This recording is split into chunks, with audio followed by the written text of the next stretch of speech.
ప్రజలారా, సహోదరులారా, ఇవాళ మనం చెన్నైలో ఉండే అన్నానగర్లో ఉండేటువంటి సిపిఎం చర్చ్ దగ్గర నేను నించుని ఉన్నాను. వినిపిస్తుందా? చెన్నైలో అన్నానగర్లో ఉండేటువంటి సిపిఎం చర్చ్ దగ్గర నించుని ఉన్నాను. ఇప్పుడు ఈ చర్చిలో మనం ట్రాక్స్ వినియోగించడం జరుగుతుందన్నమాట. ఇది చాలా పెద్ద స్థలం. వీళ్ళు అసలు వివాహం చేసుకోకుండాను పూర్తిగా వైట్ అండ్ వైట్లోనే ఉంటారు. ఇంకా చెప్పాలంటే అన్నంలో రంగు కూర కూడా వేసుకోరనమాట. అంతలాంటి ఓవర్ పరిస్థితులు.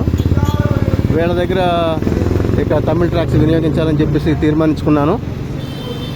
అది మీకు చూపిస్తాను. ఇది ఎంత పెద్ద చర్చి, ఎంతమంది జనాభా ఉన్నారు, లోపల ఎలా ఉంటారని చెప్పేసి నేను చూపిస్తాను. చూడండి, ఒక 100 దగ్గరికి ట్రాక్స్ నేను పెట్టుకున్నాను. ఇవి ఎలాగైనా సరే ఇవాళ ఎంతమందికి నేను డిస్ట్రిబ్యూట్ చేయడం జరుగుతుంది. చూడండి, ఇది చర్చ అయిపోయిన తర్వాత బయటకు వచ్చేటప్పుడు చూడండి జనాభా లగాన్ కోడిపెట్ట లగాన్ అందరూ వైట్ అండ్ వైట్ తోటే ఉంటారనమాట. చూడండి,